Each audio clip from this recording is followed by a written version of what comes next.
Merhaba arkadaşlar, Semra ile Küçük Mutluluklar YouTube kanalıma hoş geldiniz. Abone olmayı, paylaşımlarımı beğenmeyi unutmayınız. Çok mutlu olurum. Sizler de hoş geldiniz kanalıma. Yeni gelen arkadaşlarımıza da hoş geldin diyorum. Ben bugün kendime öksürük şurubu gibi bir ilaç yapacağım.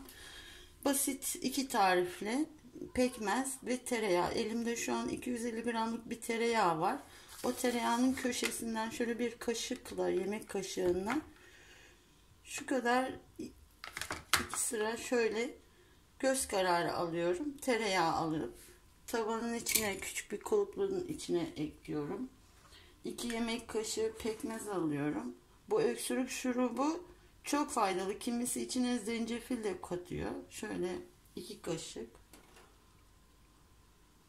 Bu çok güzel. Boğaz yaralarına çok iyi geliyor. Boğaz yaraları olsun. Hatta sütü gelmeyen anneler var. Sütü gelsin diye özellikle yapılıyor. Ocağımın altını yaktım ve şu an iyice bir mum ışığına getirdim. Çünkü tereyağımızla pekmezimiz yanmaması gerekiyor. Şimdi biraz daha yaklaştırayım. Tripod düşecek diye korkuyorum. Çünkü bazen atıyor telefonu. Şöyle hafif hafif mum ışığında kaynatmaya başlayacağız bunu. Ama yakmayacağız. Kesinlikle yakmayacağız. İçindeki tereyağı eritmek için yapıyoruz bunu. Bu çok faydalı bir şey. Boğaz yaralarına, boğaz acılarına, öksürüğe birebir geliyor.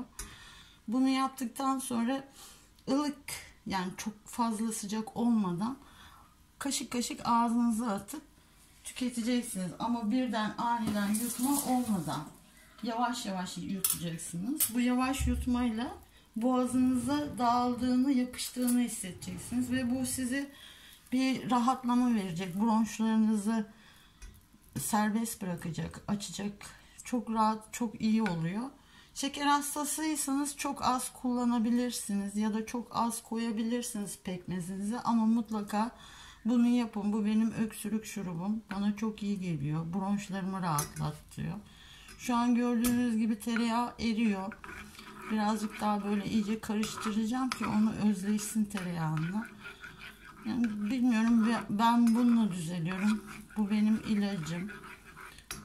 Sütü gelmeyen annelere bol bol yapın ki pekmezin hem faydaları var hem de tereyağı köy tereyağı ise onun daha da faydası var.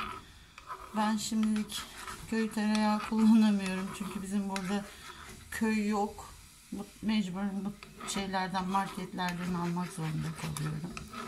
Açık satanlar var. Onlara da pek güvenemiyorum. Çünkü sahtesi de varmış. Biliyorsunuz şehir hayatı köy hayatı gibi değil. Evet, şimdi gördüğünüz gibi rengi değişmeye başladı. Şu an tam rengini, evet, şimdi daha iyi, ekrana dokununca düzelme yaptı. Şimdi bunu fazla kaynatmıyorum ve indiriyorum. Şu an tereyağı içine karıştı. Kapattım tüpümü. Bunu böyle kendi halinde karıştırarak soğutmanız gerekiyor. Yani kendi halinde derken kaynatmadan.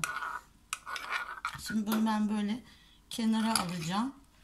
Eğer hastalığı olan varsa bunu yaptığı zaman, rahatladığı zaman bana dua edeceksiniz. Çünkü çoğu arkadaşlarıma da tavsiye edip böyle paylaşmışlığım var. Onlar zencefil katıyor. Bana zencefil gıcık yapıyor. Daha çok öksürttüğü için ben zencefil koymuyorum. Siz de koymayın. Tereyağı, pekmez çok faydalı. Tavsiye ederim. Hastalara geçmiş olsun. Allah şifa versin diyorum.